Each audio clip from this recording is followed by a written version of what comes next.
بسم اللہ الرحمن الرحیم الحمد للہ رب العالمین والصلاة والسلام علی اشرف الانبیاء وسید المرسلین خاتم النبیین محمد وعلی آلہ وأہل بیت وصحبہ اجمعین اما بعد فقد قال اللہ تبارک وتعالی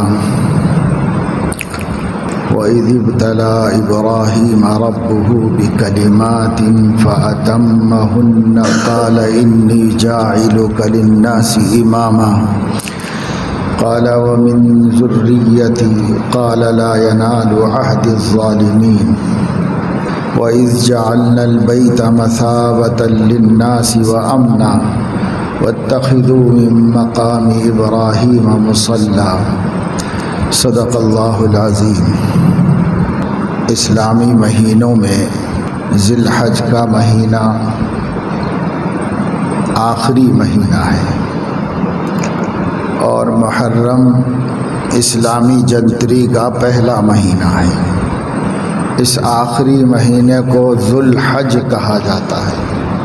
عربی میں ذو کے معنی والا اور حج کے معنی حج، ذو الحج کہیں یا ذو الحج کہیں۔ حج اور حج قصد اور ارادے کو کہتے ہیں، کسی کام کا ارادہ، کسی چیز کا ارادہ، کسی جگہ کا ارادہ، اس کو حج کہتے ہیں۔ لغت کے اعتبار سے قصد و ارادے کا نام حج یا حج ہے، لیکن یہ لفظ جب قرآن کی زبان میں استعمال ہوتا ہے تو اس کے لغوی معنی ہی نہیں ہوتے، بلکہ اس کی کوئی شرعی تعریف بھی ہوتی ہے، اور وہ قرآنی اسلامی شرعی تعریف یہ ہے کہ حج خاص دنوں میں خاص جگہ پر خاص اعمال کرنے کا نام ہے۔ کچھ خاص اعمال ہیں اور کچھ خاص جگہیں ہیں، وہی کیے جا سکتے ہیں، اور کچھ خاص دن ہیں، انہی دنوں میں کیے جا سکتے ہیں۔ ان اعمال کو شرعی اعتبار سے حج کہا جاتا ہے۔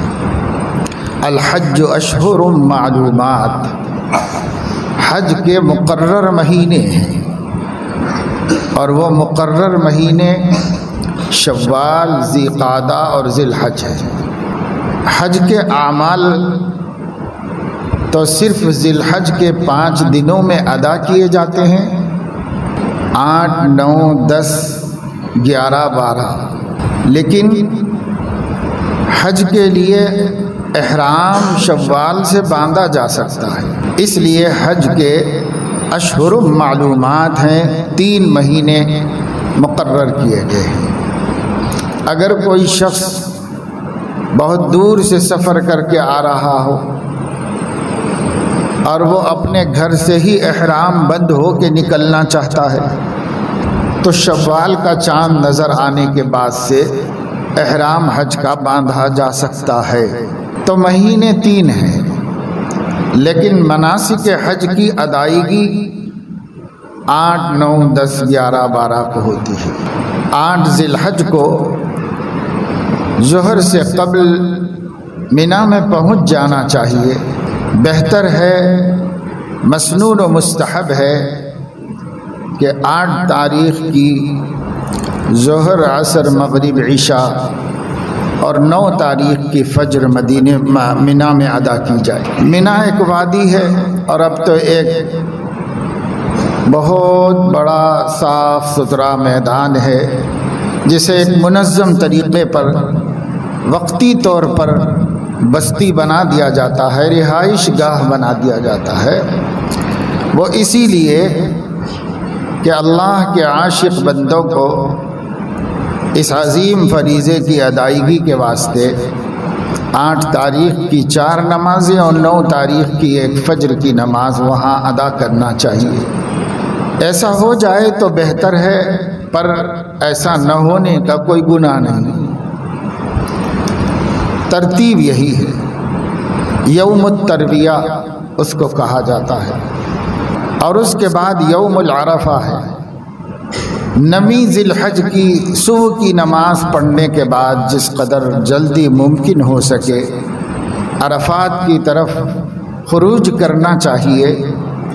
عرفات بھی ایک وسیع و عریض چٹیل میدان ہے، کھلی جگہ ہے، اس کی شرعی حدیں مقرر ہیں جسے پیغمبر نے مقرر فرما دی ہیں، وہ جگہ عرفات کہلاتی ہے۔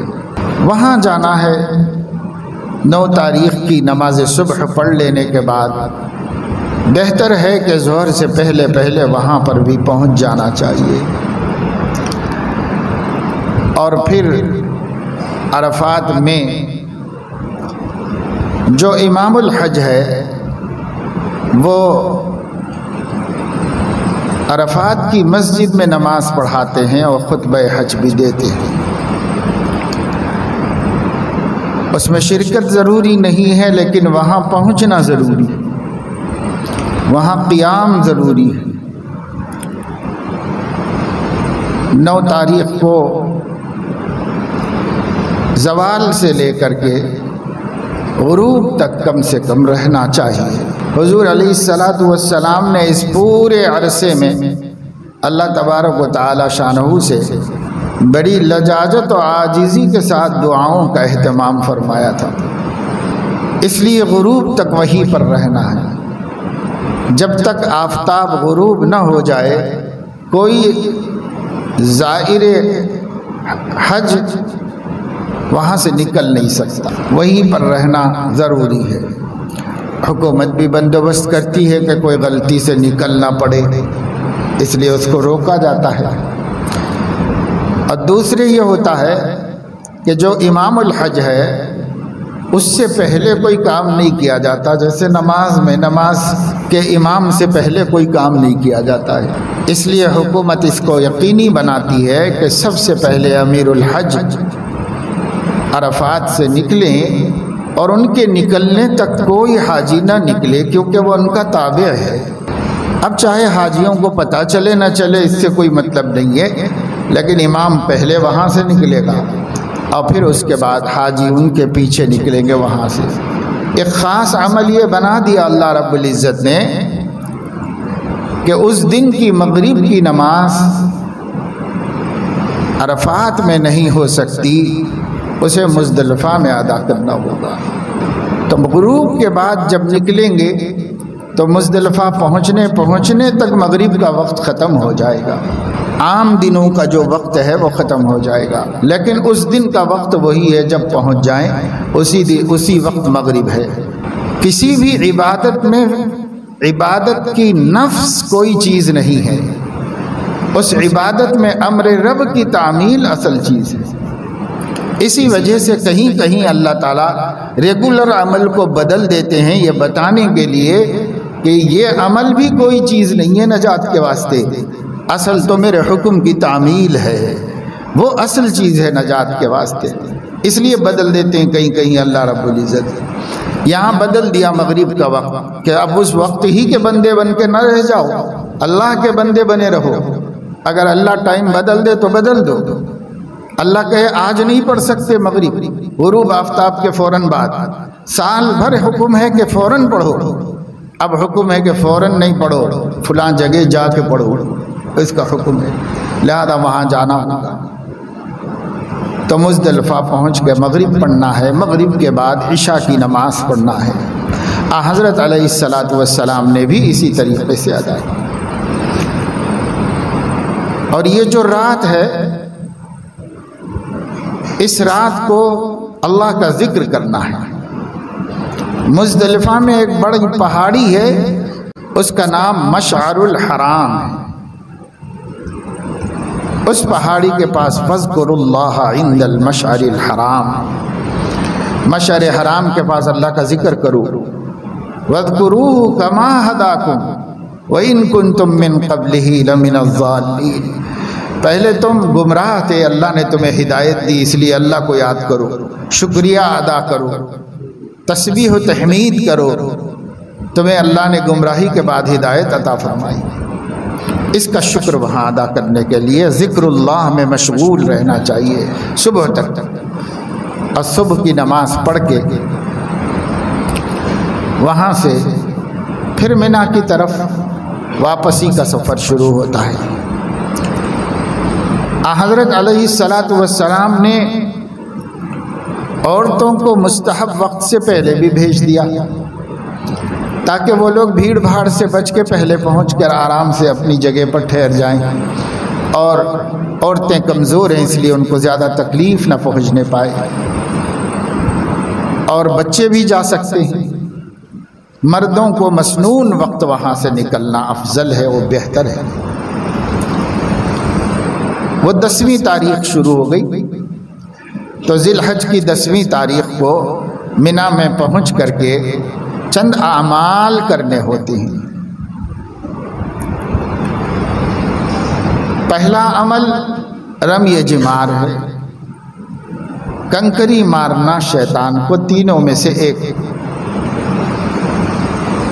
اور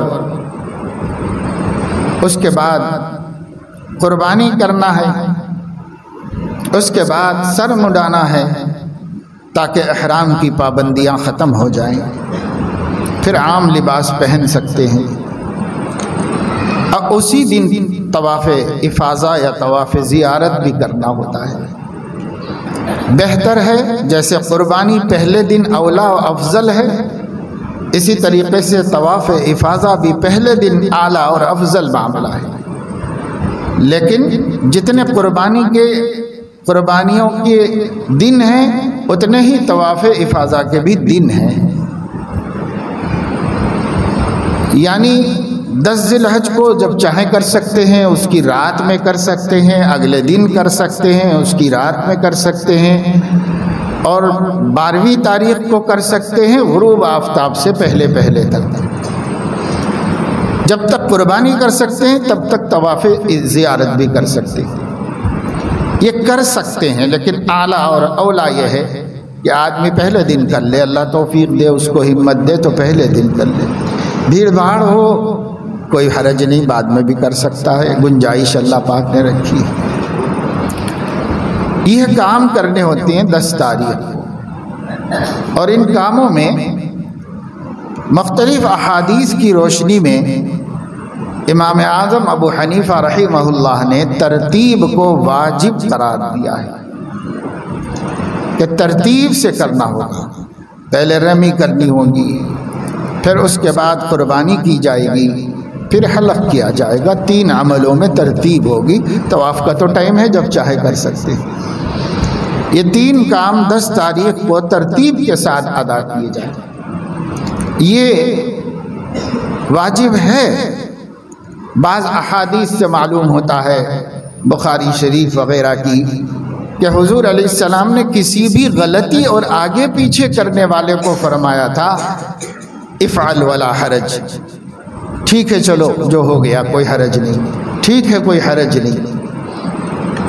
تو اس سے بعض حضرات نے یہ سمجھا کہ آگے پیچھے جیسے چاہے کر سکتے ہیں، لیکن یہ اس لیے صحیح نہیں ہے کہ اس کے اندر ترتیب کو صحابہ کرام نے بھی لازم رکھا ہے، اور حضرت عبداللہ ابن عمر رضی اللہ عنہما جو سب سے زیادہ حج کے احادیث بیان کرنے والے اور حج کے طریقوں کو سب سے قریب سے دیکھنے والے اور سب سے زیادہ وثوق سے بیان کرنے والے ہیں، ان کا فتویٰ بھی یہی ہے کہ ترتیب سے کرنا چاہیے، بے ترتیب نہیں کرنا چاہیے۔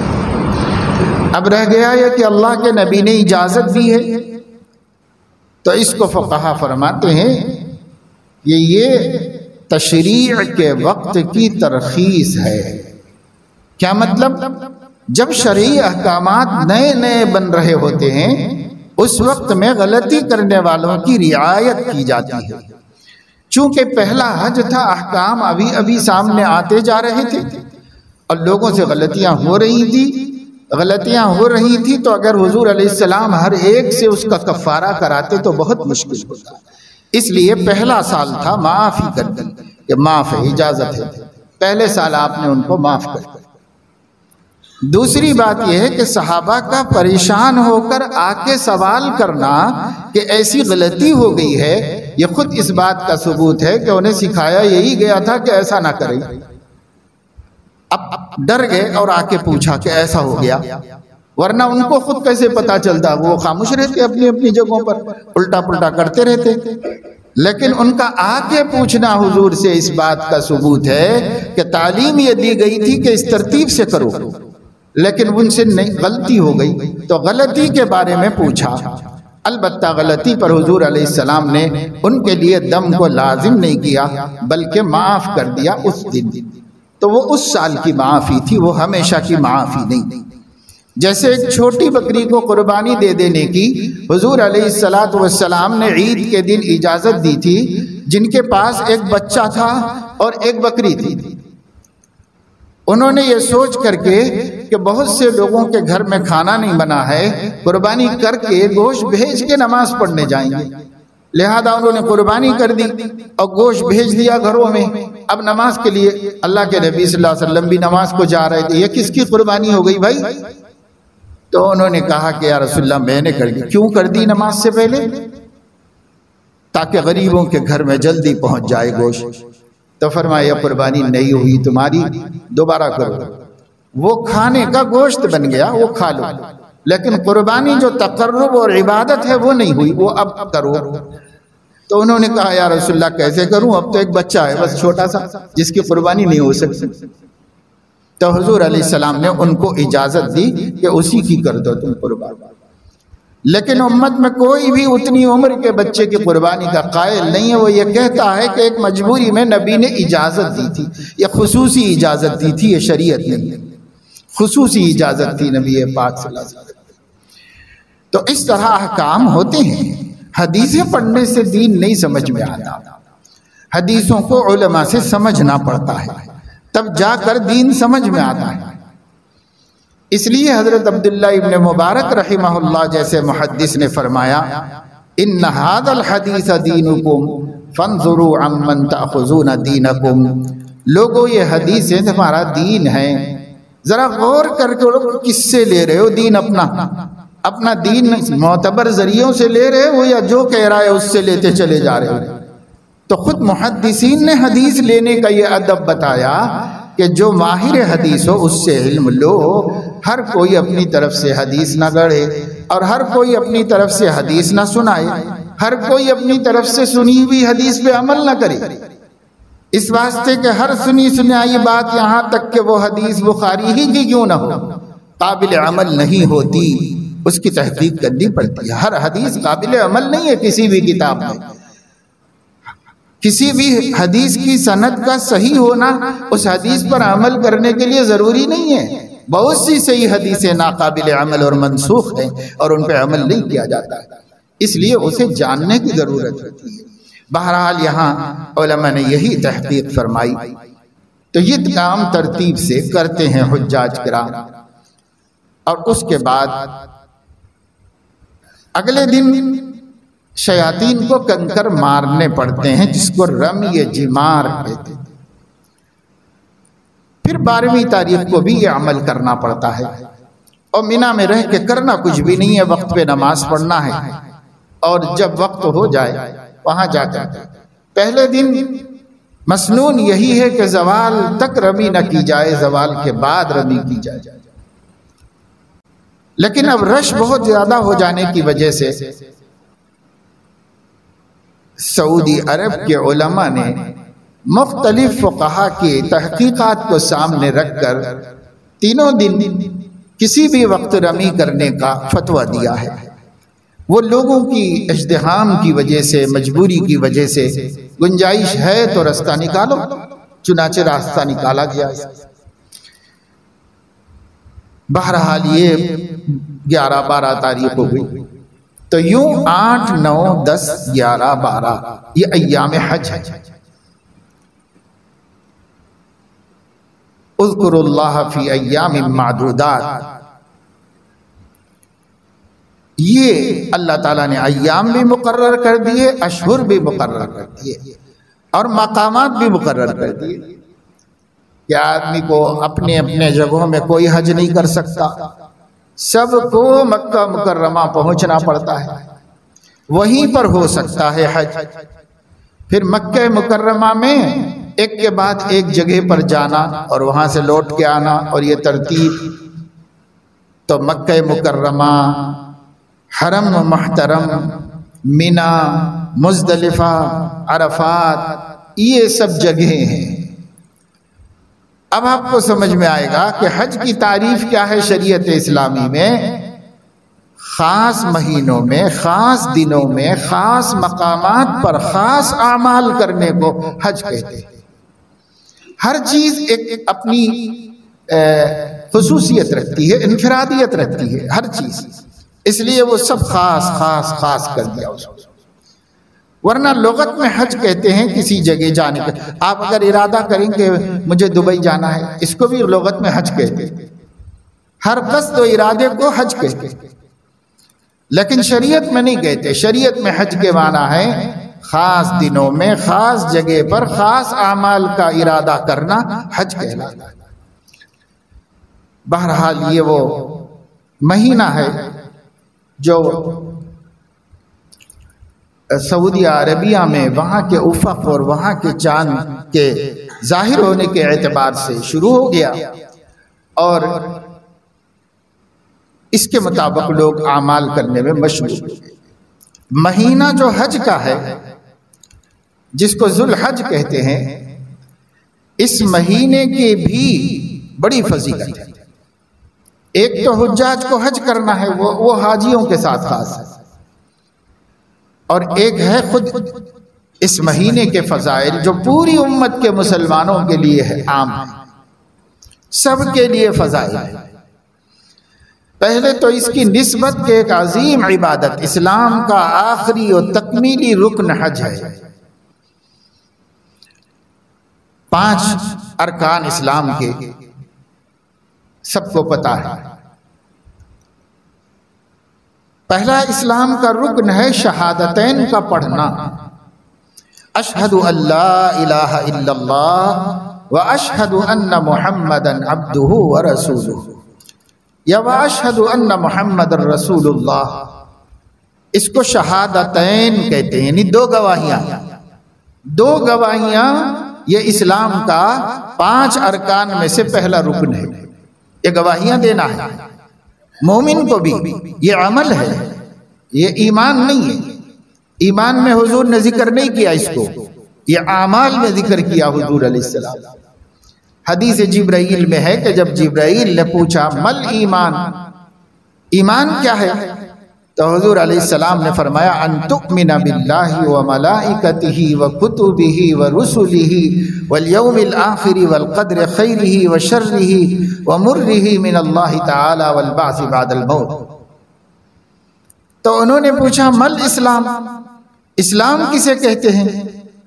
تو حضور علیہ السلام نے فرمایا ان تشہد ان لا الہ الا اللہ وان محمد رسول اللہ وتقیم الصلاة وتؤتی الزکاة وتصوم رمضان وتحج البیت ان استطعت الیہ سبیلا۔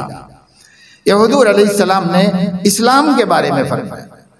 تو شہادتین یعنی اشہد ان لا الہ الا اللہ واشہد ان محمد عبدہ ورسولہ، جس کو عرف عام میں ہم لوگوں نے کلمہ شہادت یا دوم کلمہ یا دوسرا کلمہ کہتے ہیں، یہ کلمہ عبادت میں داخل ہے، یہ اعمال اسلام میں داخل ہے۔ پہلی بات یہ بیان فرمائی، دوسری فرمائی نماز پڑھنا، اور تیسری فرمائی زکوٰۃ ادا کرنا، چوتھی چیز رمضان کے روزے رکھنا، پانچویں چیز وَتَحُجَّ الْبَيْتَ إِنِ اسْتَطَعْتَ إِلَيْهِ سَبِيلًا۔ اگر تو وہاں تک پہنچ سکتا ہے تو حج کا قصد کرنا، اس عبادت کا ارادہ کرنا، وہاں پہنچ کر مناسک حج ادا کرنا۔ یہ سب سے آخر میں فرض ہوا ہے، اس لیے اس کو آخری اور تکمیلی رکن اسلام کہتے ہیں۔ تو یہ ایک عمل ہے جو وہی کر سکتا ہے جو وہاں پہنچ سکتا ہے، ان استطاعت الیہ سبیلا۔ حضور علیہ السلام نے ایک دن اعلان فرمایا جب جبرائیل نے حج کی فرضیت لائی، تو یا ایھا الناس قد فرض علیکم الحج فحجوا، لوگوں اللہ رب العزت نے تمہارے اوپر حج فرض کر دیا ہے، اب حج کیا کرو حج۔ تو ایک صحابی کھڑے ہوئے اور انہوں نے عرض کیا خوشی کے مارے، افی کل عام یا رسول اللہ، اے اللہ کے رسول کیا ہر سال حج فرض ہے؟ کیونکہ یہ صحابہ کے لیے بڑا خوشی کا عمل تھا اور بڑا جوش و جذبے کا عمل تھا۔ کیا ہر سال فرض ہوا ہے؟ آپ نے جواب نہیں دیا، انہوں نے دوبارہ پوچھا، انہوں نے سبارہ پوچھا، آپ خاموش رہے۔ جب وہ چپ ہو گئے تو آپ نے سر اٹھا کر فرمایا میں جب کوئی بات بیان کیا کروں اس کو اسی طرح سن لیا کرو، اسی طرح قبول کر لیا کرو، اس لیے کہ بسا اوقات تمہارے پوچھنے سے اگر اللہ تعالیٰ اس کو نافذ فرما دے تو پھر تمہارے لیے ہی مشقت ہو جائے۔ اب دیکھو ایک مرتبہ عمر بھر میں فرض ہے، کتنے لوگ ہیں جن پہ حج فرض ہے ابھی تک نہیں کی۔ کسی کو 20 سال پہلے فرض ہو گیا ہے، کسی کا 30 سال پہلے فرض ہو گیا ہے، کسی کا 15 سال پہلے فرض ہو گیا ہے۔ کوئی غریب آدمی تھا لیکن اللہ پاک نے اچانک مالدار بنا دیا، حج فرض ہو گیا ہے، اسی سال کر سکتا ہے تو اسی سال ادا کر دینا چاہیے اس کو۔ لیکن کتنے مسلمان ہیں جو حج فرض روکے ہوئے ہیں، ادا نہیں کر رہے۔ کسی کو سفر کی ہمت نہیں ہے، کوئی بال بچوں کو چھوڑ کے جانا نہیں چاہ رہا ہے، کوئی کہہ رہا ہے بیٹیاں نکاح کے قابل ہیں، کوئی کہہ رہا ہے کہ کچھ ضروری کام ہے وہ ہو جائیں، کوئی کہہ رہا ہے کہ بچے کاروبار سنبھال لیں پھر میں جاؤں گا۔ اور یہ سب عذروں میں سے کوئی عذر اللہ کے ہاں معتبر نہیں، کوئی عذر معتبر نہیں۔ یہاں تک کہ بچیوں کے نکاح کی وجہ سے اس پیسے سے حج نہ کرنے کی بھی اجازت نہیں، اس واسطے کہ اسلام نکاح میں اخراجات کا قائل نہیں ہے۔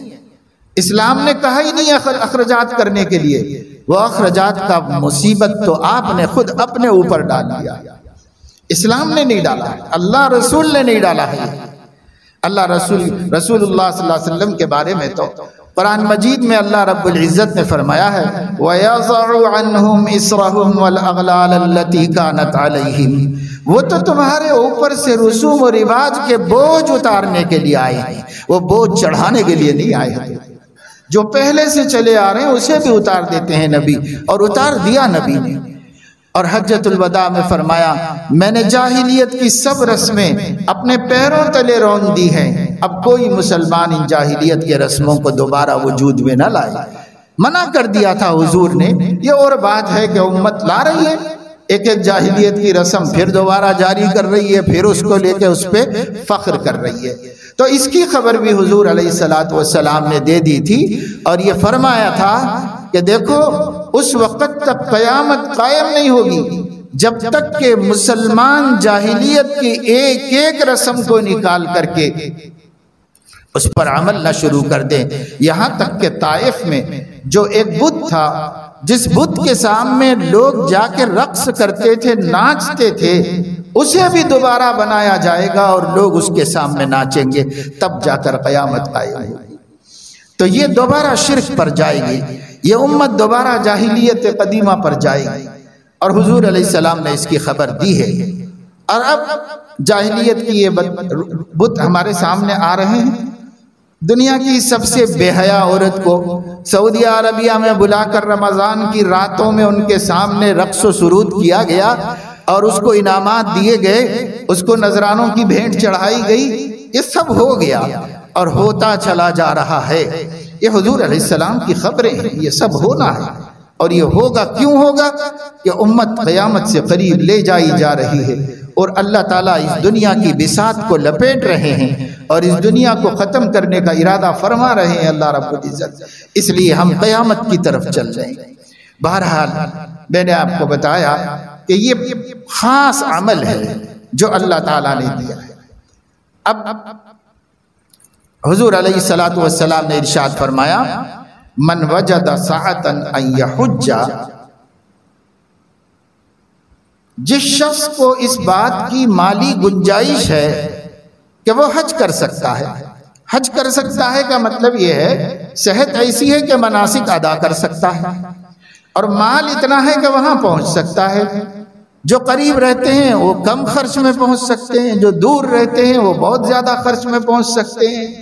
اب تو بھائی حج سرکاری انتظام سے، سرکاری تعاون سے جو ہوا ہے، مالی نہیں، صرف انتظامی تعاون سے جو لوگ حج کمیٹی کے ذریعے حج کر رہے ہیں ان کے بھی 4 لاکھ روپے خرچ ہو رہے ہیں، کم سے کم 4 لاکھ روپے خرچ ہو رہے ہیں. اور جو لوگ پرائیویٹ کر رہے ہیں 6 7 8 9 10. اور جن لوگوں کو حج کرنے سے زیادہ حج کے اندر آرام کرنا ہے اور لطف اور مزہ اڑانا ہے، ان کا تو 13 لاکھ 14 لاکھ 15 لاکھ میں حج ہو رہا ہے. 15 لاکھ میں بعض لوگوں نے اپنے حج بک کرائے ہیں، کیونکہ ان کو ڈیلکس حج کرنا ہے، بہت آرام کے ساتھ رہنا ہے، کوئی تکلیف نہیں اٹھانا ہے وہاں پر جا کر. حالانکہ حج کس کو کہتے ہیں؟ حضور علیہ الصلوۃ والسلام نے فرمایا الحاج الشائس الطفل. حاجی کی علامت یہ ہے کہ وہ بکھرے بال، پراگندہ حال ہے، مسافرت نظر آ رہی ہے، حیرانی و پریشانی دکھائی دے رہی ہے، ہر ادا سے سمجھ میں آ رہا ہے کہ کوئی عاشق صادق ہے، اپنے محبوب کی تلاش میں بے چین ہے اور اس کو یاد کر رہا ہے، اسے ڈھونڈ رہا ہے. یہ حضور علیہ السلام نے حاجی کی پہچان بتائی. لیکن بھئی ہم لوگوں میں اتنی ہمت نہیں، صحتیں ایسی نہیں، اور اکثر جانے والے بڑھاپے میں جاتے ہیں، تو کچھ نہ کچھ مناسب اور معقول راحت کے انتظام میں کوئی حرج نہیں. وَتَزَوَّدُوا فَإِنَّ خَيْرَ الزَّادِ التَّقْوَىٰ.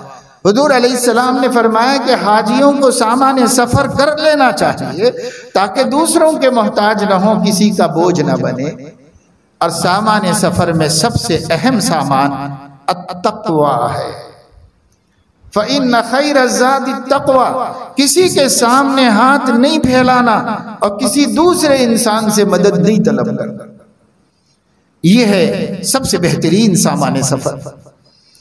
تو سامان سفر کرنے کا حکم ہے، اور رہائش گاہ اور نہانا دھونا، کپڑوں کا انتظام، کھانے کا انتظام، یہ سامان سفر میں داخل ہے. پہلے لوگوں میں یہ چیزیں تنگی کی تھیں تو وہ تنگی سے کر لیتے تھے. اس زمانے میں فراوانی سے ہے تو فراوانی سے انتظام کر لینے میں کوئی حرج نہیں. لیکن حد سے زیادہ آرام اور تعیش یہ حاجی کی علامت نہیں، یہ حاجی کی علامت نہیں. میں نے تو حج کے دنوں میں اخباروں میں دیکھا تھا، عربی اخباروں میں جو خلیج کے لیے پیکیجز اخباروں میں آتے تھے وہاں کے لوگوں کے حج کے، تو ایسی چیزیں جیسے وہ حج کو نہیں جا رہا ہے، شادی کرنے جا رہا ہے، ایسی سہولتوں کا اس کے اندر پیشکش، یعنی 5 سٹار ہوٹل جیسا انتظام مینا میں کیا جائے گا، اور خدمت گزار رکھے جائیں گے وہاں، اور مرسیڈیز کار ایئرپورٹ سے آئے گی ایئرپورٹ چھوڑنے تک، اور مخمل کی تھیلی کے اندر مزدلفہ میں آپ کو کنکریاں چننا نہیں پڑے گا، آپ کے خادم چن کر مخمل کی تھیلی میں رکھ کر آپ کو دیں گے. اور یہاں تک تو میں نے پڑھا تھا، اب ہو سکتا ہے یہ بھی ہو کہ آپ کی طرف سے آپ کا خادم مار دے گا، آپ کو جا کے مارنا بھی نہیں پڑے گا. ایسے پیکیجز اور ہزاروں ریالوں پر مبنی، جس سے ٹور چلانے والوں کی وارے نیارے ہو جائیں اور یہ احمقوں کا حج ہو جائے. بھائی اسلام میں پیسہ بلا وجہ کہیں بھی خرچ کرنا جائز نہیں، عبادت میں بھی خرچ کرنا جائز نہیں. ہاں راحت اتنی کہ ایک انسان کو وقت پہ کھانے پینے کی سہولت ہو جائے، بیت الخلاء طہارت ضروریات کی سہولت ہو جائے، اس کا تو انتظام ماشاءاللہ سے حکومت خود اتنا کر دیتی ہے کہ لوگ اپنے گھروں میں بھی اس کا تصور نہیں کر سکتے، اتنا کر دیتی ہے. یہ سب تو ہو ہی رہا ہے، اب کیا وہاں عیش کرنا ہے بھائی؟ تھوڑا مجاہدہ کرو، یاد الہی میں سرگرداں۔ آدمی ایسی حالت میں حج کرے کہ بس وہ ہو اور اس کا خدا ہو، اور وہ محبوب کی تلاش میں بے چین ہو، رو رہا ہو، گڑ گڑا رہا ہو، نافرمانیوں پر شرمندہ ہو، گناہوں کی وجہ سے اس کا دل ترس رہا ہو، تڑپ رہا ہو، اور اللہ سے معافی کی امید رکھا ہوا ہو، جیسے امام الانبیاء سرور ارض و سما سیدنا محمد الرسول اللہ صلی اللہ علیہ وسلم کا حج تھا۔ ہر جگہ ایک بے چینی تھی، ہر جگہ ایک لگاؤ اور لو تھا اللہ کے ساتھ۔ لوگ آنکھوں سے دیکھ رہے تھے، سیکھ رہے تھے، اور آپ نے فرمایا بھی تھا خذوا مناسککم عنی، میں اگلے سال نہیں رہوں گا، تم مجھ سے اب حج سن لو، سیکھ لو کیسے حج کرنا چاہیے، سیکھ لو اسی حج میں، اسی حج میں سیکھا گیا ہے جو کچھ سیکھا گیا ہے، اور جو کچھ احادیث شریفہ میں آیا ہے اسی ایک حج میں سیکھا گیا ہے۔ حضور علیہ السلام کو دیکھ کر عرفات میں جا کے پڑھ کے سو کے رہنے کے لیے نہیں بھیجا گیا، بلکہ ہمارے آقا نے 63 برس کی عمر میں، بڑھاپے میں، زوال سے لے کر غروب تک اللہ سے مانگنا مانگنا مانگنا، دعاؤں ہی میں گزار دیا۔ اب بے چین جبل رحمت کے دامن میں اپنی اونٹنی پر سوار، وہیں پر خطبہ دیا، وہیں پر انسانیت کے احترام کا آفاقی و تاریخی منشور جاری فرمایا، جس سے بہتر ہیومن رائٹس کا کوئی قانون دنیا کے اندر نہیں، جو حضور نے عرفات کے میدان میں اپنی قصوہ اونٹنی پر بیٹھ کر مسلمانوں کو، سارے عالم کے لیے سنا دیا تھا۔ انسانوں کے یہ حقوق ہیں، ان کو تلف نہیں کیا جا سکتا۔ آج دنیا جتنے انسانیت کے حقوق وضع کر رہی ہے، اس کی اصل اسی ایک منشور میں ہے جو انسانیت کا تاجدار عرفات کے میدان میں کھڑے ہو کر اعلان فرمایا تھا، آج کے بعد انسانوں کے یہ حقوق کوئی تلف نہیں کر سکتا، سب انسانوں کو یہ حقوق حاصل ہیں، یہ ان کو دیے جائیں بلا لحاظ مذہب و ملت۔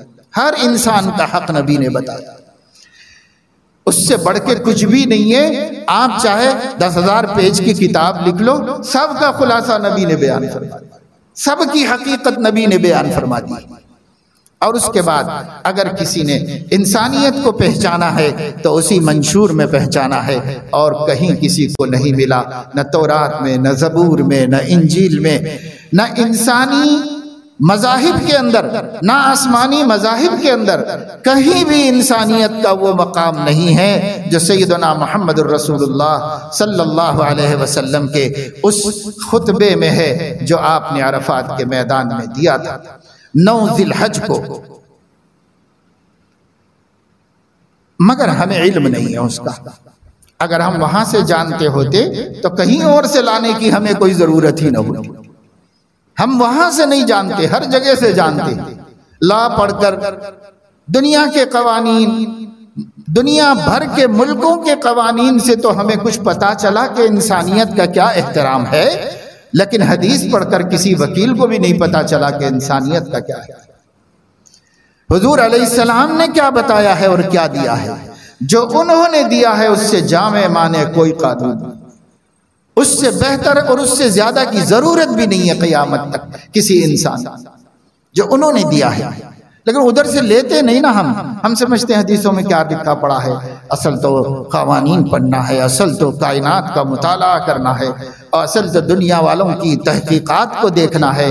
لیکن اسلام کی تعلیمات کو اور ان کی تحقیقات کو تو کسی پڑھے لکھے کو بھی دلچسپی نہیں ہے کہ وہ اس کے اندر غور و فکر کرے اور اس کو جاننے کی کوشش کرے۔ تو میرے دوستو بزرگوں، میں نے آپ کے سامنے یہ بات رکھی کہ اس مہینے کا ایک خاصیت یہ ہے کہ اس میں حج ہے، اور حج کا عمل اس مہینے میں ہونا اس مہینے کی فضیلت کو جاننے کے واسطے کافی ہے، کیونکہ نسبت سے فضیلت پیدا ہوتی ہے، جتنی عالی نسبت ہوگی اتنی زیادہ فضیلت ہوگی۔ اس سے ہٹ کر بھی اس مہینے کی ابتدائی 10 راتوں کی اللہ تعالیٰ نے قرآن مجید میں سورۃ الفجر میں قسم کھائی، والفجر ولیال عشر، مفسرین کے نزدیک یہ 10 راتیں ذی الحج کی 10 راتیں، اور اللہ نے جس چیز کی قسم کھائی اس کے قسم کھانے نے ان راتوں کو فضیلت والا بنا دیا اور عزت و عظمت والا بنا دیا۔ اس لیے ان راتوں کی بڑی عظمت و فضیلت ہے، ان کے دنوں کی بھی بڑی فضیلت ہے۔ پہلی تاریخ سے لے کر ذی الحج کی 8ویں تاریخ تک روزہ رکھنا نفل روزوں میں بڑی فضیلت کے روزے ہیں، اور اس سے اللہ بہت راضی و خوش ہوتا ہے، اس لیے یہ نفل روزے ہیں۔ مستحب ہیں کہ کوئی آدمی 1 2 3 4 پورے 8 جس کو جتنی اللہ توفیق دے دے ان روزوں مہینے ان دنوں میں سے کسی دن کے روزے ضرور رکھنے چاہیے، اور اپنے گھر والوں کو رکھانا، اپنے بچوں کو فضیلت بتانا چاہیے۔ اور اس کے بعد 9ویں تاریخ، 9ویں تاریخ کا روزہ سنت ہے، 8 روزے مستحب ہیں، 9ویں تاریخ کا روزہ سنت ہے۔ اللہ کے نبی صلی اللہ علیہ وسلم نے فرمایا ایک گزرے ہوئے سال اور ایک اگلے سال کے سیئات کے کفارے کی میں اللہ سے امید رکھتا ہوں۔ اس وجہ سے اس کی اہمیت و فضیلت بہت زیادہ ہے۔ البتہ حاجی کے لیے افضل نہیں ہے کہ وہ 9 تاریخ کو روزہ رکھے، کیونکہ عرفات میں حضور علیہ السلام روزے سے نہیں تھے۔ عورتوں میں ذکر چلا کہ کیا اللہ کے نبی نے آج روزہ رکھا ہے، تو حضرت ام سلمہ رضی اللہ تعالیٰ عنہ نے دودھ کا پیالہ بھیجا دیا، حضرت علیہ السلام نے پی لیا، پتہ چلا کہ آج آپ نے روزہ نہیں رکھا ہوا ہے۔ چنانچہ حاجیوں کے لیے افضل نہیں ہے روزہ رکھنا، لیکن دنیا بھر کے مسلمانوں کے لیے 9 تاریخ کو روزہ رکھنا یہ افضل ہے، کہ بہت بڑے ثواب کا روزہ ہے، اسے نہیں چھوڑنا چاہیے۔ اور ان کی جو راتیں ہیں، ان راتوں میں عبادت اپنی اپنی مصروفیت کے اعتبار سے جتنی بھی ہو جائے کر لینا چاہیے، اپنے گھروں کے اندر کرنا چاہیے، اپنے گھر والوں کو لے کر لینا چاہیے۔ اس کے بعد 10 تاریخ ہے تو وہ یوم النحر ہے، یعنی وہ قربانی کا دن ہے، تو یوم النحر عید ہے، جو 2 عیدیں اللہ نے ہم کو عطا فرمائی۔ مدینے والے 2 دن عید کرتے تھے، اپنے حساب سے کر لیتے تھے۔ حضور نے اس کی تاریخ پوچھی تو لوگ بتا نہیں سکے، کہا آبا و اجداد سے چلا آ رہا ہے۔ آپ نے فرمایا قد ابدلکم اللہ بہما خیرا منہما یوم الفطر و یوم الاضحیٰ، اللہ نے اس سے 2 اچھی عیدیں تم کو دے دی ہیں، اور وہ تاریخ سے جڑی ہوئی ہیں، اور اس کی نسبت عظیم مقاصد کے ساتھ ہے، پیغمبر کے ساتھ ہے، ملت کے ابا کے ساتھ ہے، اس لیے اس میں کر لو تم لوگ عید۔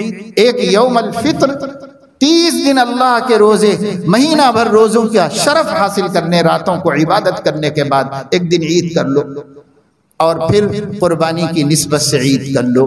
جب سیدنا ابراہیم نے اپنے بیٹے سیدنا اسماعیل کو راہ خدا میں قربان کر دیا تھا، یعنی انہوں تو کر دیا تھا لیکن اللہ پاک کو یہ منظور نہیں تھا، حضرت ابراہیم علیہ السلام نے قربانی دی، اب اسی نسبت سے آپ لوگ عید کر لیا، اور عید میں کیا کرو تو قربانی کرو، اس لیے اس کا نام یوم النحر ہے۔ نہر حلق کو اوپر جو شہرگیں ہیں جنہیں کاٹا جاتا ہے ان کو کہا جاتا ہے، اور اسی لیے اس کا نام یوم النحر ہے۔ اس دن خون بہانا ہی عبادت ہے، سب سے بڑی عبادت۔ اب اس کے بعد 2 دن اور ہیں جو اس کے تحت میں ہیں، یوم النحر میں 2 دن اور ہیں، اور ان 2 دنوں کی غروب آفتاب پر قربانی بند کر دینی چاہیے، اس سے پہلے قربانی۔ لیکن اس کے بعد بھی 2 دن ہے جو ایام تشریق کہلاتے ہیں، یعنی 13 تاریخ کی عصر تک جو نمازوں کے بعد تکبیر تشریق پڑھی جاتی ہے وہ ایام تشریق کہتے ہیں۔ تشریق عربی زبان کا لفظ ہے، اس کے معنی ہے گوشت کے پارچے سکھانا، دھوپ، اس کو ایام تشریق کہتے ہیں۔ انہی ایام میں چونکہ 13 تاریخ کو بھی اگر مینا میں قیام کر لیا تو رمی کرنا ضروری ہے، اس لیے وہ بھی مناسک کے اندر داخل ہو گیا، تو وہ دن بھی بڑی فضیلت والا ہے اور بڑی بزرگی والا دن ہے۔ تو اس طرح اس مہینے کے ایام کی قدر کرنا چاہیے، لغو و لایانی و معاصی و گناہوں سے بچتے رہنا چاہیے۔ کچھ نیکی نہ کر سکیں تو اتنا کر لیجئے کہ گناہ تو نہ کریں، اور گناہ نہ کرنے سے بڑی نیکی کیا ہو سکتی ہے۔ حضرت عبداللہ ابن عباس فرماتے ہیں گناہ سے بچنے کے برابر میں کوئی نیکی نہیں سمجھتا، گناہ سے بچنا سب سے بڑی نیکی، اس لیے کم از کم گناہ ہی نہ کریں بھائی ان دنوں میں۔ اتنا تو اہتمام کر لیں، اور جنہیں اللہ توفیق دے آگے بڑھ کے عبادت بھی کریں، تلاوت کرو، ذکر کرو، درود شریف کی کثرت کرو، نفل نمازیں پڑھو، خیر خیرات کرو، لیکن خیر خیرات ایام نحر میں افضل نہیں ہے۔ ایام نحر میں وہ خیرات بھی نہ کر کے قربانی کرنا افضل ہے، قربانی سے افضل کوئی عمل نہیں۔ آج کل ایک راگ آلاپا جا رہا ہے، ایک کافی، ایک کافی، ایک کافی، خدا جانے ان لوگوں کا مقصد کیا ہے کہ ایک کافی، ایک کافی۔ ارے بھائی، ایک پر ایک ہی واجب ہوتی ہے، لیکن واجب ایک ہے اور کرنا کیا ہے؟ جتنی اللہ توفیق دے اتنے کرنا چاہیے، اتنے کرنا چاہیے، کیونکہ ما عمل ابن آدم من عمل فی ایام النحر احب الی اللہ من احراق الدم۔ یہ اللہ کے نبی کا اعلان ہے، ان 3 دنوں میں بنی آدم کا کوئی عمل اللہ کو اتنا محبوب نہیں جتنا جانور کا، حلال جانور کا خون بہانا۔ اللہ احراق الدم کہہ رہے ہیں، خون بہانا، خون بہانا، بس یہ اللہ کو جتنا مرغوب ہے۔ آپ کو ضرورت نہیں ہے تو بھی یہ خون بہائیے اللہ کی رضا کے واسطے اور اللہ تعالیٰ کی خوشنودی کے واسطے۔ لوگ اپنی اپنی عقلوں سے باتیں چلاتے ہیں، ان کے اوپر توجہ دھیان مت دیجیے۔ لوگ ایک طبقہ غیر مسلم تو چاہ ہی رہا ہے کہ قربانی کا شعار ختم ہو جائے مسلمانوں میں۔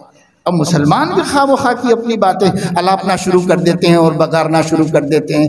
جیسے برسات میں کیڑے برستے ہیں، ایسے سارے یوٹیوب یہ وہ سب چلنا، ہر ایک کی اپنی رائے، ہر ایک کی اپنی رائے، ہر ایک کی اپنی رائے۔ اللہ اکبر! ارے بھائی، نبی پاک صلی اللہ علیہ وسلم نے 100 قربانیاں دی ہیں۔ حضور علیہ السلام کا پیسہ برباد کر رہے تھے، یا حضور علیہ السلام کو جانوروں پہ رحم نہیں آ رہا تھا، یا حضور علیہ السلام کو اسراف اور فضول خرچی نہیں سمجھ میں آتی تھی؟ کیا تھا؟ وہ دکھانا چاہتے تھے کہ اللہ کو یہ عمل ہی زیادہ پسند ہے، ان دنوں میں تو یہی کرو، پھر یہ دن گزر جائیں تو دوسری طرح کی خیراتیں کرو، دوسری طرح کے کاموں میں خرچ کرو پیسہ۔ اللہ پاک اپنے فضل و کرم سے ہمیں دین کی صحیح سمجھ نصیب فرمائے اور اتباع شریعت و سنت کی توفیق عطا فرمائے۔ آمین وآخر دعوانا۔